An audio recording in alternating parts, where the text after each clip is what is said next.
O rei do Klondike enfrenta seu desafio mais perturbador até agora. Por anos, Tony Beates garantiu seu lugar como uma das figuras mais formidáveis no programa de TV Gold Rush, um titã na selvagem e áspera terra rica em ouro do Klondike.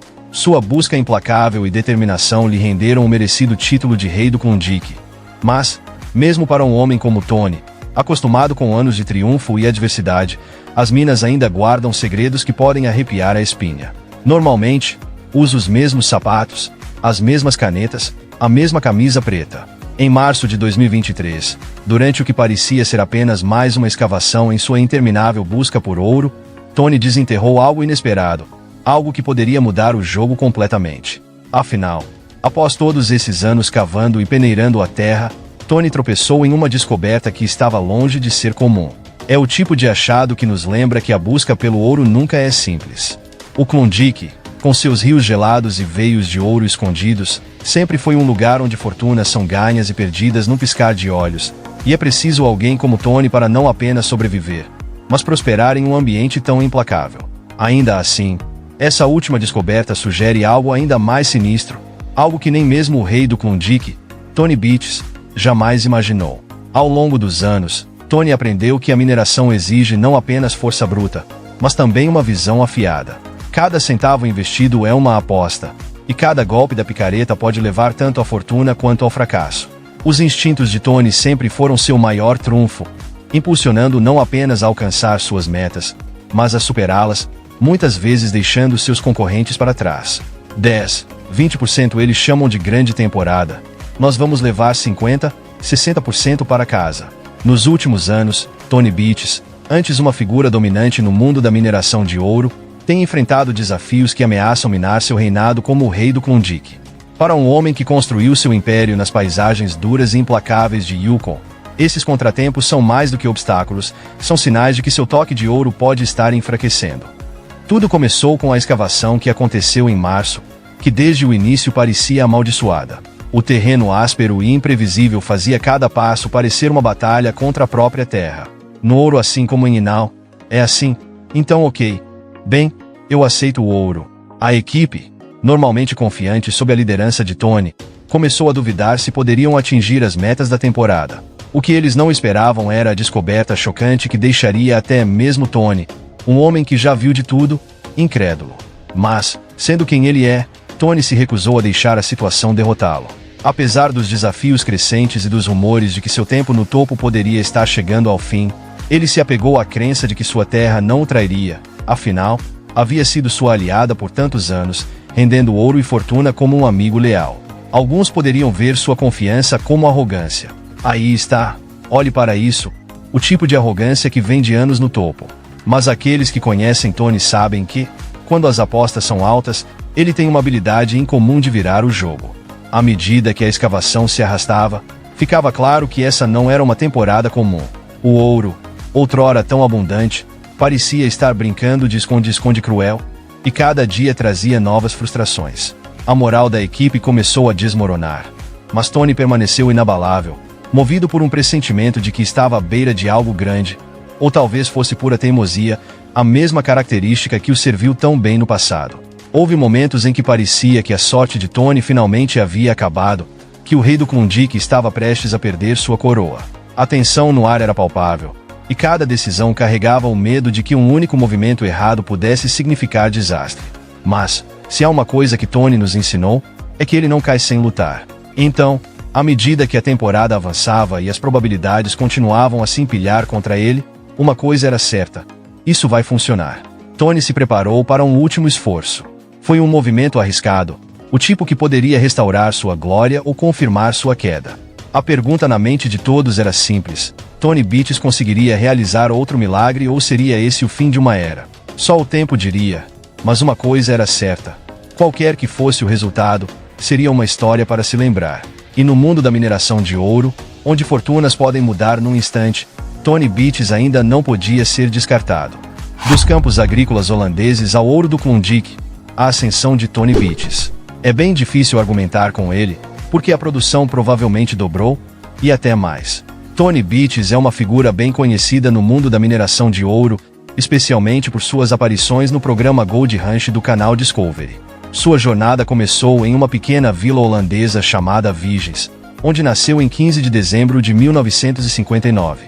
Crescendo em uma fazenda, Tony aprendeu desde cedo o valor do trabalho árduo. Quando seu pai se machucou, Tony teve que assumir a responsabilidade de administrar a fazenda da família, o que o ajudou a desenvolver uma forte ética de trabalho e habilidades de liderança. Em 1980, Tony e sua esposa Minnie decidiram deixar a Holanda e se mudar para o Canadá em busca de melhores oportunidades. Eles se estabeleceram em Dawson Creek, Colômbia Britânica, onde Tony trabalhou em diversos empregos difíceis, como pecuária leiteira, construção civil e trabalho em oleodutos. Mike, balance a corrente do meu jeito, solte a corrente, caminhe e carregue. Esses trabalhos eram exigentes, mas ajudaram Tony a desenvolver as habilidades e a determinação que ele precisaria para o futuro. Em 1984, Tony encontrou sua verdadeira vocação quando se mudou para a região de Klondike, em Yukon. A mineração de ouro rapidamente se tornou sua paixão. O Klondike era um lugar difícil e implacável, mas Tony prosperou nesse ambiente. Ele trabalhou duro e, com o tempo, se tornou um dos mineradores mais bem-sucedidos da região. Tony eventualmente assumiu a mina Tamarack, em Paradise Hill, transformando-a em uma operação de mineração altamente produtiva. Ok, acho que tivemos um dia muito bom, então não vamos estragar, vamos sair daqui. A determinação de Tony na 80 Pulp Cut a luta para manter vivo seu sonho no Gold Rush. Após anos dominando as minas, Tony, conhecido em toda parte como o Rei do Klondike, teve que enfrentar uma dura realidade.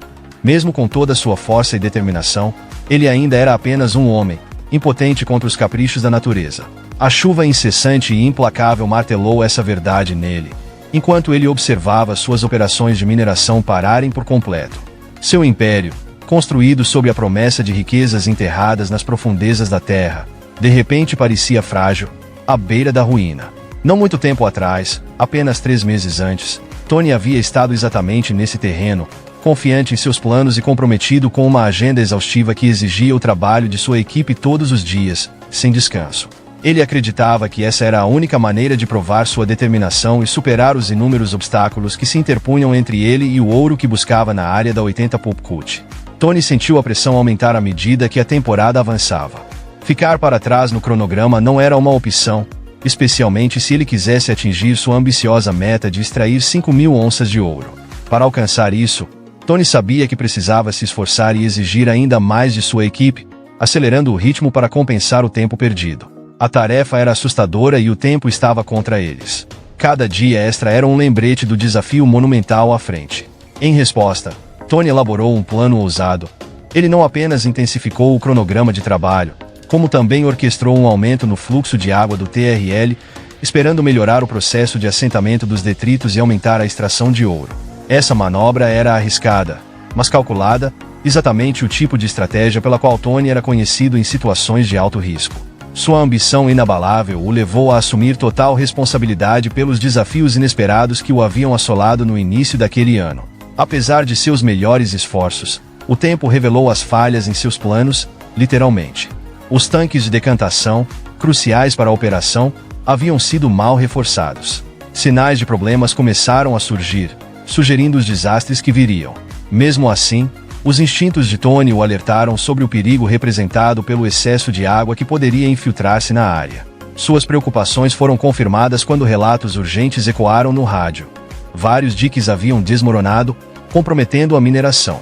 Para Tony e sua equipe, esse foi um desenvolvimento catastrófico. Os diques eram vitais para controlar o fluxo de água, especialmente durante a estação chuvosa.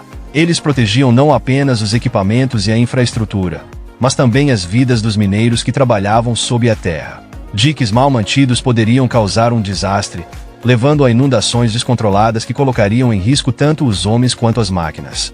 Agora, Tony enfrentava uma decisão angustiante.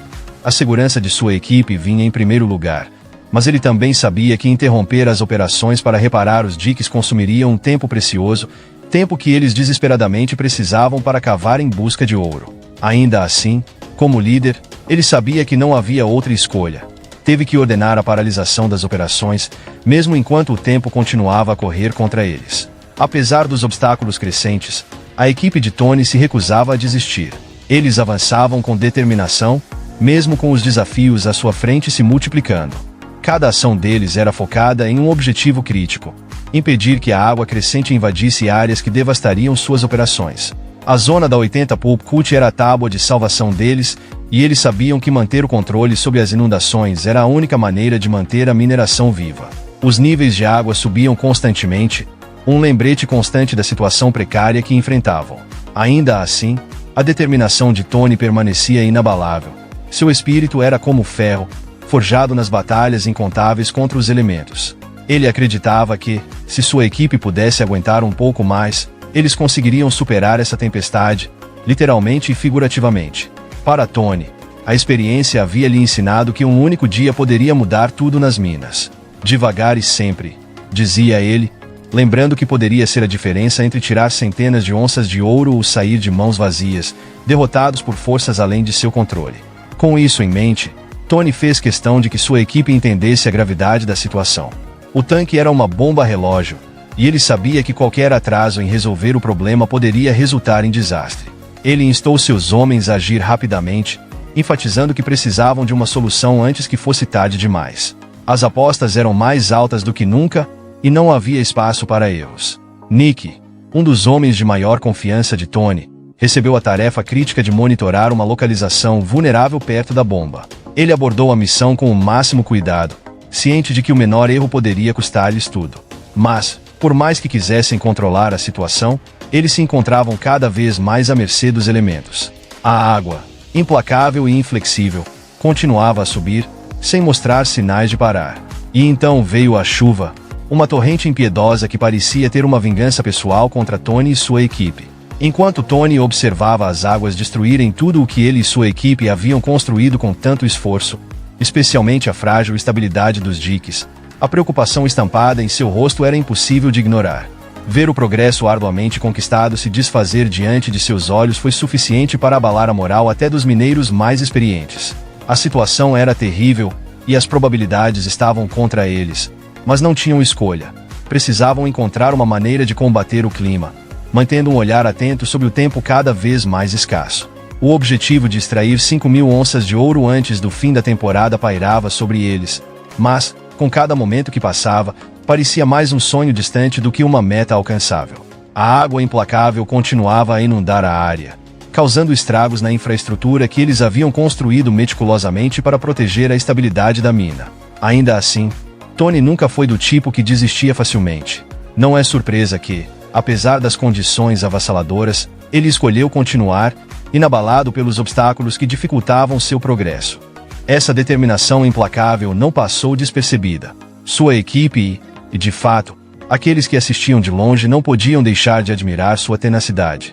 Talvez seja esse espírito inabalável que faz com que os espectadores torçam por Tony, esperando contra todas as probabilidades que ele consiga atingir suas metas de mineração. Mas os desafios para Tony e sua experiente equipe estavam longe de terminar. Justo quando parecia que a chuva incessante e as águas crescentes eram o suficiente para quebrar até os espíritos mais resistentes, Tony recebeu outro golpe. Uma de suas escavadeiras havia ficado irremediavelmente presa em um tanque que estava afundando. Era o tipo de infortúnio que fazia você se perguntar se o universo estava conspirando contra você. Como dizem, quando chove, desaba. Esse último contratempo era mais do que apenas outro obstáculo. Era um alerta cruel para Tony. Cada dia em que a operação era interrompida significava milhares de dólares escorrendo por seus dedos. E agora, com a escavadeira presa, as perdas estavam aumentando mais rápido do que eles podiam contar. A gravidade da situação era inegável. A equipe foi forçada a interromper todas as atividades de mineração, sem escolha a não ser focar inteiramente em descobrir como recuperar a máquina imobilizada. O tempo não estava a seu favor, e cada segundo que passava com a mina parada era mais um golpe para seus cofres minguantes. A chuva continuava seu ataque implacável, martelando como se guardasse um rancor pessoal contra Tony e sua equipe. O dano à escavadeira era grave, e a situação parecia desesperadora. Com o equipamento principal fora de operação, a equipe não teve escolha a não ser largar suas ferramentas. O outrora movimentado local de mineração ficou assustadoramente silencioso, sem sinais de que as operações seriam retomadas tão cedo. O futuro, outrora cheio da promessa brilhante de ouro, agora parecia sombrio e incerto, como ratos em um navio afundando. Mas, como dizem, toda nuvem tem uma borda prateada. Justo quando parecia que toda a esperança estava perdida, surgiu um vislumbre de otimismo de uma fonte inesperada. O primo Mike, conhecido por sua engenhosidade e atitude positiva, entrou em cena determinado a encontrar uma solução para o problema. Por um momento, parecia que ele poderia ser o herói que a equipe precisava. A sorte pode ser traiçoeira. Em vez de salvar o dia, os esforços do primo Mike apenas aprofundaram seus problemas, literalmente. Enquanto ele tentava resgatar a escavadeira presa, sua própria máquina ficou presa no mesmo pântano traiçoeiro. O que inicialmente parecia um avanço potencial rapidamente se transformou em um pesadelo. A equipe só podia observar impotente enquanto a escavadeira de Mike afundava cada vez mais na lama. Foi um golpe devastador, particularmente porque veio de alguém que todos respeitavam e confiavam. Assistir ao fracasso se desenrolar foi esmagador, e o peso da derrota pairou no ar para uma equipe que já havia suportado tanto. Isso parecia o golpe final. A realidade de sua situação era inescapável. Eles estavam presos, sem um caminho claro à frente. Parecia que seus sonhos de encontrar ouro nesta temporada estavam escapando cada vez mais de seu alcance. Mas, para Tony e sua equipe, desistir nunca foi uma opção. Tony era um homem que se recusava a deixar o destino ser ditado por circunstâncias além de seu controle, e sua resiliência era algo que muitos poderiam aprender. Enfrentando o que pareciam ser probabilidades impossíveis, Tony elaborou uma nova estratégia. Ele organizou uma missão de resgate emergencial.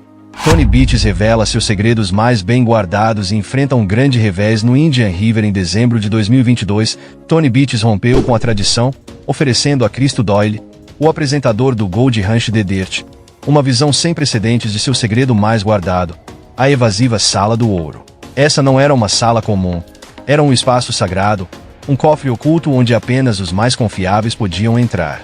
Dentro de suas paredes, os segredos do sucesso da mineração da família Beaches eram mantidos sob rigoroso sigilo, conhecidos apenas por um seleto grupo, como sua filha, Monica Beaches, e a amiga próxima da família, Ruby Mahoney. Tony não escolheu Monica e Ruby por suas habilidades com ouro, mas por causa da confiança inabalável que depositava nelas, confiança que foi conquistada, não dada. O que exatamente acontece nesta sala do ouro clandestina? É onde a magia acontece, onde o tesouro bruto e não refinado da mina da família Beaches é meticulosamente processado. No centro dessa operação está um desmagnetizador, uma máquina que tem sua própria história, concebida e construída por quem tatua há mais de 2 décadas. Esse aparato desempenha um papel crucial na transformação de terra em ouro. O processo começa com a terra cheia de ouro sendo alimentada no desmagnetizador, que separa habilmente o ferro do metal precioso. A partir daí, o verdadeiro trabalho começa. Um processo manual de limpeza e classificação do ouro, levando a sua jornada final através de uma mesa vibratória, onde os últimos resquícios de sujeira são sacudidos, deixando apenas o ouro puro. Monica Beaches compartilhou informações sobre o processo de desmagnetização, insinuando a paciência necessária, dependendo da grossura e da quantidade de ouro. Levamos uma surra ou 6.000 onças de ouro, enquanto sabíamos que isso não ia acontecer, mencionou, destacando que essa etapa poderia levar algum tempo. Após a separação inicial, o ouro é meticulosamente pulverizado com um lavador de alta pressão, depois classificado usando uma peneira. A etapa final envolve sacudir o ouro em uma grande mesa verde vibratória, onde a água e a gravidade trabalham juntas para remover qualquer sujeira ou areia remanescente, deixando apenas o tesouro brilhante que eles buscavam. Tony sempre foi reservado sobre essas operações, e por um bom motivo. Ele entende o delicado equilíbrio entre manter a moral alta entre sua equipe e o potencial descontentamento que poderia surgir ao ver o ouro bruto. A disparidade entre os ganhos dos mineiros e a quantidade de ouro que Tony acumula é um contraste acentuado, um que ele prefere manter longe dos olhos de sua equipe. Mas além disso, Tony sabe o verdadeiro custo da mineração, as despesas significativas que passam despercebidas, ofuscadas pelo brilho do ouro, adicionando uma camada extra de complexidade. Não há nada como sugar seus filhos até secar, comentou Tony, revelando que os mineiros financiam seu próprio equipamento, desmentindo a ideia de que o programa fornece apoio financeiro. Em um momento sincero, em um vídeo de 2021 do Twitter do Gold Rush, Tony compartilhou que haviam investido milhões de seus próprios dólares, cerca de 7 milhões de dólares, em seus equipamentos. Isso não foi apenas um gasto, foi uma jogada calculada, um investimento significativo para garantir um futuro lucrativo. À medida que 2023 chegava ao fim, Tony enfrentou um dos maiores retrocessos de sua carreira. O Indian River, uma localização promissora, conhecida por seus ricos recursos, deveria ser sua próxima grande empreitada. Tony havia definido sua meta de minerar 9.000 onças de ouro até o final da temporada, uma meta ambiciosa, mas que ele acreditava estar ao seu alcance. Garantir a licença necessária para o Indian River provou ser uma batalha à parte. O processo foi marcado por competição e burocracia. Em um momento tenso e dramático capturado pelo programa, Tony, acompanhado por sua equipe e câmeras, foi verificar o status de sua solicitação de licença. O que ele encontrou não era o que esperava. A solicitação havia sido negada. A notícia devastadora foi acompanhada pela realidade assustadora de que uma nova submissão demoraria meses, tempo que Tony simplesmente não tinha. Sem outra escolha, ele teve que abandonar seus planos para o Indian River. Apesar desse golpe devastador, nem tudo estava perdido. A equipe de Tony, sempre resiliente, conseguiu extrair cerca de $400 mil em ouro naquela semana, um bom valor sob qualquer medida, mas longe dos milhões que esperavam obter do Indian River. A luta de Tony Beaches contra a natureza na 80 Pulp Cut. Tony Beaches decidiu que era hora de mudar seu foco em um esforço para superar os desafios que o atormentaram nos últimos anos. Seus olhos estavam voltados para a 80 Pulp Cut, uma localização promissora que recentemente rendeu surpreendentes 500 onças de ouro de canal. A descoberta foi um divisor de águas, reacendendo a chama dentro de Tony, que havia sido apagada pelo desgaste implacável das últimas temporadas. Os padrões intrigantes das veias e os retornos lucrativos da 80 Pulp Cut eram impossíveis de ignorar, atraindo Tony de volta ao campo com determinação renovada. Tony não era apenas o chefe, ele estava na linha de frente com sua equipe, mostrando que nenhuma tarefa era pequena demais quando as apostas eram tão altas. Às vezes, ele dizia: "Você só precisa tirar esses veículos do caminho."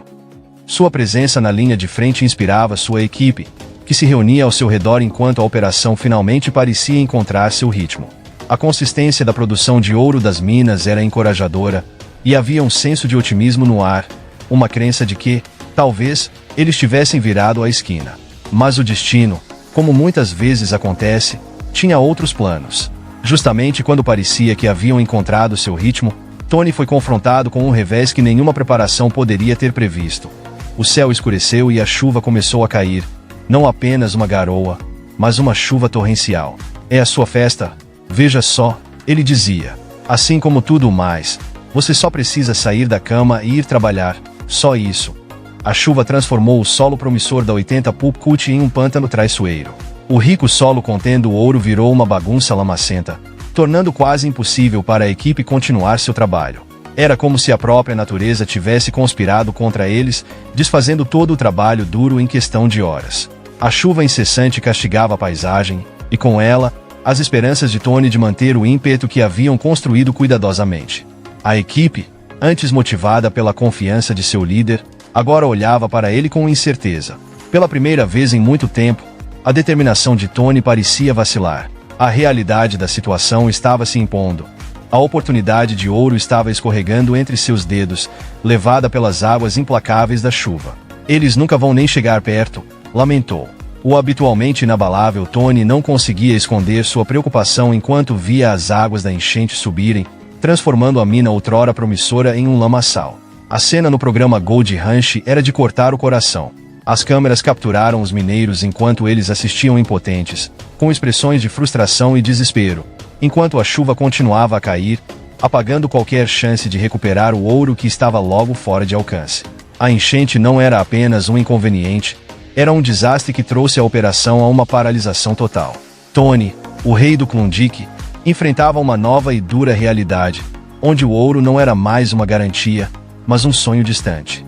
Apesar de seus anos de experiência e incontáveis sucessos, Tony se via diante de um futuro assustadoramente incerto.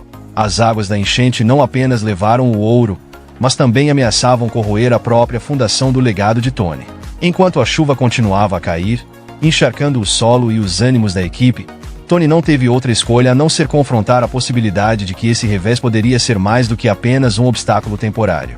Poderia ser o começo do fim de uma era que definiu sua vida. Mesmo enquanto a chuva caía e a mina permanecia em ruínas, havia uma parte de Tony que se recusava a desistir. Os desafios eram imensos e os riscos maiores do que nunca, mas a luta ainda não havia acabado. Afinal, no mundo da mineração de ouro, Fortunas são feitas e perdidas num piscar de olhos, e Tony Beaches ainda não estava pronto para abrir mão de sua coroa. Obrigado pela sua companhia. Aproveite e clique em um dos cards da tela para assistir a mais um vídeo. Não se esqueça de deixar o like e se inscrever no canal.